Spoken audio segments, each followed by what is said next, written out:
Assalamualaikum warahmatullahi wabarakatuh. Halo teman-teman semua, selamat datang di channel Kalam Misteri.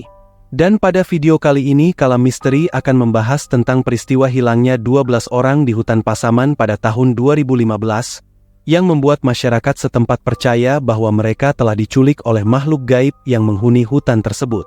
Selama pencarian yang dilakukan oleh tim gabungan, mereka juga mengalami berbagai kejadian mistis yang menambah kesan misterius dari peristiwa tersebut.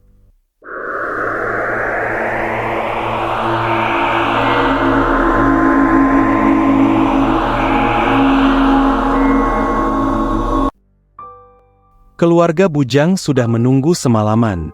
Seharusnya, ia pulang sebelum malam, namun hingga tengah malam, kehadirannya belum juga terlihat. Kekhawatiran mulai menyelimuti mereka, berpikir tentang kemungkinan yang buruk. Bujang, nama panggilan untuk Juli Effendi, seorang pria berusia 37 tahun, biasanya sudah kembali sebelum gelap. Ia tinggal di Jorong 4 Nagari Tanjung Beringin, Kecamatan Lubuk Sikaping, Kabupaten Pasaman, Sumatera Barat, bersama istrinya, Upia Butet, yang berusia 33 tahun. Untuk memenuhi kebutuhan sehari-hari, Bujang bekerja serabutan dan juga berburu kambing liar di hutan. Di daerah tersebut, kambing liar dikenal sebagai kambing hutan. Metode yang ia gunakan untuk menangkapnya adalah dengan memasang jebakan atau jerat, biasanya di jalur yang sering dilalui kambing, terutama di dekat sumber air. Istrinya, Upia, menyatakan bahwa Bujang selalu berusaha pulang sebelum malam tiba. Sebagai warga lokal yang menguasai medan hutan Pasaman, ia sudah hafal betul dengan lingkungan tersebut. Dalam kondisi normal, ia hanya memerlukan waktu sekitar 3 jam untuk keluar dari hutan, sebuah waktu yang cukup jika ia pergi sebelum gelap. Namun, malam itu berbeda. Pada hari Sabtu, 28 Februari 2015, keluarga mulai berkumpul, mengungkapkan kekhawatiran yang semakin dalam.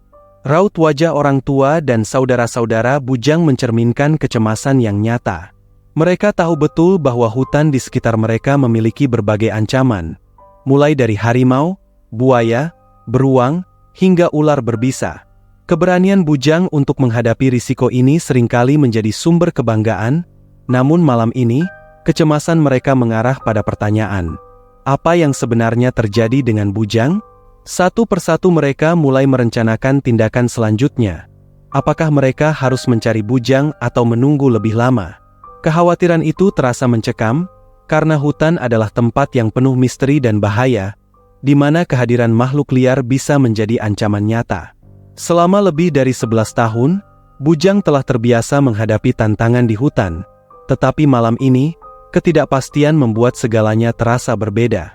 Di wilayah tersebut, sudah banyak kasus di mana warga menjadi korban serangan harimau atau buaya. Selain itu, keluarga Bujang juga khawatir ia mungkin tersesat di alam liar. Dalam masyarakat Minangkabau, ada kepercayaan bahwa hutan dihuni oleh makhluk halus, dikenal sebagai orang bunian, yang diyakini tinggal di kaki bukit barisan. Pagi harinya, pada hari Minggu, 1 Maret 2015, Bujang dinyatakan hilang. Keluarga segera melapor ke kantor polisi dan Badan Penanggulangan Bencana Daerah, BPBD. Respons cepat muncul dengan mengerahkan 15 pencari yang terdiri dari polisi, BPBD, Gegana, dan TNI. Mereka dilengkapi dengan kompas, GPS, dan perlengkapan untuk kemungkinan bermalam di hutan. Namun, tanpa sepengetahuan tim resmi, beberapa kerabat dan warga juga membentuk tim pencari sendiri dengan niat untuk membantu. Sayangnya, mereka hanya menggunakan alat seadanya, tanpa kompas, GPS, atau alat komunikasi, dan tidak menyiapkan logistik. Pada hari pertama pencarian, yaitu di hari Minggu, 11 orang warga Pasaman yang masuk ke hutan tersebut justru hilang. Seakan ditelan oleh rimba belantara, tim pencari terkejut ketika mendapatkan laporan bahwa mereka juga hilang. Kini, pencarian menjadi lebih rumit karena yang harus dicari bukan hanya Bujang, tetapi juga 12 orang lainnya. Pencarian pun diperluas dengan menambah jumlah personel, membentuk hingga 4 tim pencari yang diberi nama Tim Seru 1 hingga Tim Seru 4, masing-masing terdiri dari belasan hingga 20 orang. Polisi juga melarang warga untuk melakukan pencarian secara mandiri kecuali mereka mau bergabung dengan tim resmi dan berkoordinasi. Salah satu anggota tim pencari, Pohan, menjelaskan bahwa pencarian selama 3 hari pertama sangatlah berat. Mereka terpaksa bermalam di hutan di tengah hujan deras, ditambah dengan kabut yang sering datang dan membatasi pandangan hingga hanya 2 meter ke depan. Medan yang terjal semakin menyulitkan pencarian.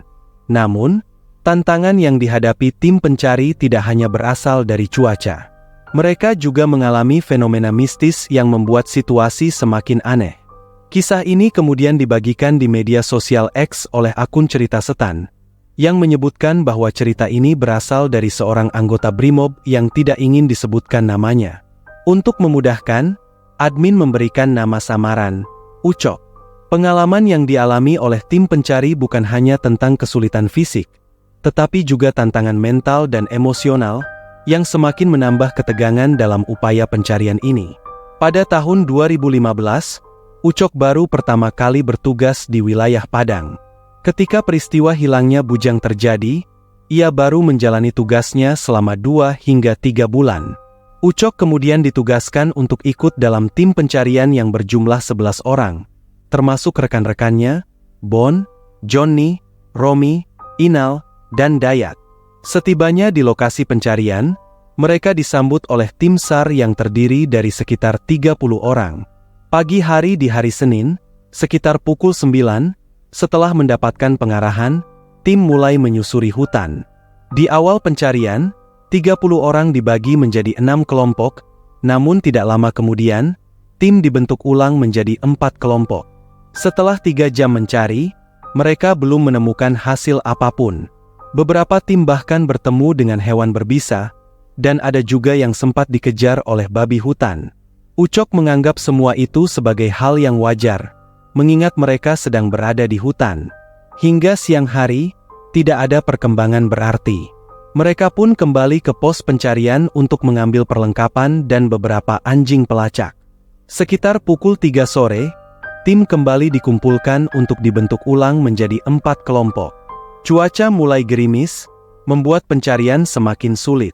Medan yang becek dan licin membuat mereka harus lebih berhati-hati, dan tak terasa hari mulai gelap. Malam itu, hujan semakin lebat disertai kilat, dan hawa dingin menusuk tulang, sehingga mereka terpaksa berhenti mencari. Mereka kemudian mendirikan 2 tenda besar, masing-masing mampu menampung sekitar 10 orang. Seperti biasa, saat hujan dan dingin, mereka berkumpul sambil menikmati kopi dan rokok. Waktu berlalu tanpa terasa, dan sekitar pukul 10 malam, Ucok melihat seseorang keluar dari tenda sebelah, tampaknya untuk buang air kecil. Ia melanjutkan obrolan dengan anggota tim lainnya, tetapi tidak lama kemudian terdengar keributan dari tenda sebelah.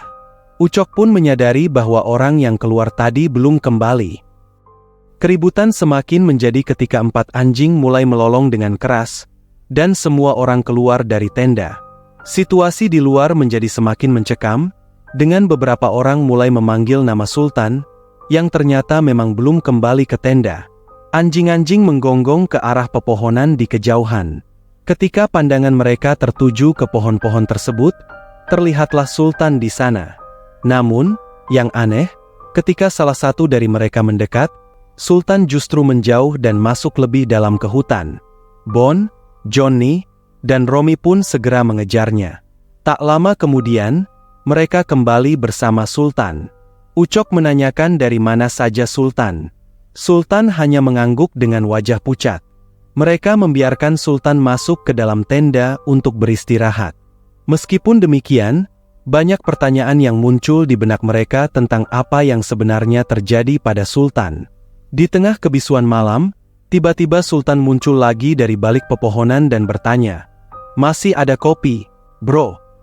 Suaranya mengejutkan mereka, karena baru saja ada Sultan yang masuk ke dalam tenda. Mereka pun mulai bertanya, "Kalian kenapa sih?" Sultan kembali bertanya, dan sikapnya yang tenang membuat mereka merasa yakin bahwa ini adalah Sultan yang asli. Keanehan yang terjadi menambah misteri di malam itu, di mana 2 sosok Sultan tampak bersamaan, menimbulkan rasa cemas dan penasaran di antara tim pencari. Mereka tahu bahwa hutan ini menyimpan banyak misteri, dan peristiwa aneh yang baru saja terjadi menjadi pengingat akan bahaya yang bisa muncul kapan saja di tengah pencarian yang sulit ini. Namun, kengerian belum berakhir. Sultan yang terlihat di kejauhan di antara pepohonan ternyata tidak sendirian. Ucok melihat ada sosok hitam besar yang diam di kegelapan hutan. Sosok tersebut perlahan-lahan menjauh, dan tampaknya hanya Ucok yang dapat melihatnya. Hal ini membuat Sultan bingung dan semakin khawatir dengan apa yang sedang terjadi. Ketika Ucok dan rekan-rekannya menjelaskan apa yang mereka lihat, Sultan sangat terkejut. Sekarang muncul pertanyaan baru. Apakah Sultan yang berada di dalam tenda adalah yang asli atau justru sosok lain? Tak ada yang berani untuk memeriksa, sehingga Ucok memutuskan untuk masuk ke dalam tenda. Saat ia masuk, sosok itu masih ada. Namun kini wujudnya bukan Sultan. Sosok tersebut bertransformasi menjadi seorang perempuan yang duduk membelakangi mereka.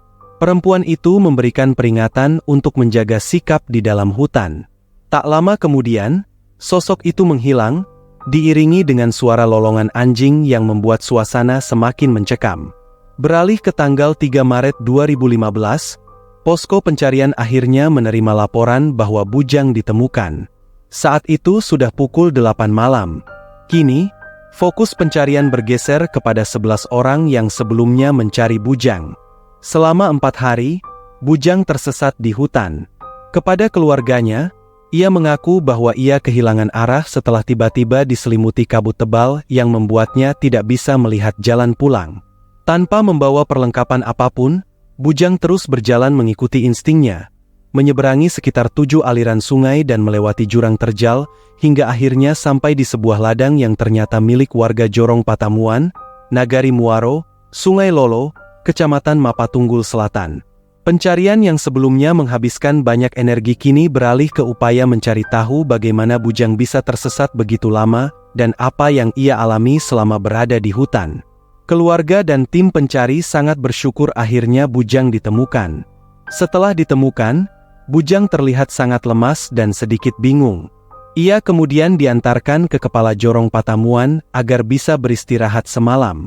Masyarakat setempat percaya bahwa Bujang yang tersesat diselamatkan oleh orang Bunian, mengingat betapa luar biasanya perjalanan yang ia lalui tanpa membawa perlengkapan apapun. Dalam keadaan tanpa bekal, Bujang berhasil menyeberangi 7 sungai, mendaki dan melewati jurang terjal, serta menjelajahi lebatnya hutan belantara yang diperkirakan berjarak sekitar 10 km. Namun, pertanyaan besar muncul. Bagaimana dengan 11 orang yang hilang lainnya? Hanya sehari setelah Bujang ditemukan, 6 dari 11 orang itu juga ditemukan. Mereka berada dalam kondisi lemas dan mengalami dehidrasi.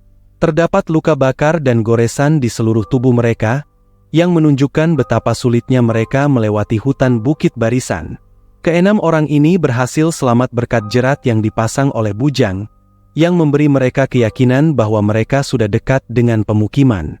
Dengan tekad yang kuat, mereka terus berjalan hingga akhirnya sampai di rumah seorang nenek yang tinggal di sana. Sementara itu, untuk 5 orang yang tersisa, salah satu dari keenam yang selamat menceritakan pengalaman mereka. Awalnya, 11 orang tersebut menaiki bukit bersama-sama dengan kondisi utuh. Namun, di tengah pencarian, mereka dihadapkan pada sebuah sungai yang harus diseberangi. Sayangnya, satu dari mereka tidak bisa berenang, sehingga mereka memutuskan untuk membagi diri. 6 orang menyeberangi sungai, sementara 5 orang lainnya, termasuk yang tidak bisa berenang, memilih mencari jalan lain. Dari situ, mereka akhirnya terpisah dan kehilangan kontak satu sama lain. Setelah itu, informasi mengenai kelima orang tersebut semakin sulit ditemukan. Tidak ada kabar lebih lanjut tentang apakah mereka dapat ditemukan atau tidak. Jika ada ketidakakuratan dalam informasi dalam video, atau jika ada sudut pandang yang berbeda, silakan berikan komentar di video ini. Sampai jumpa kembali di video selanjutnya. Jangan lupa like dan subscribe.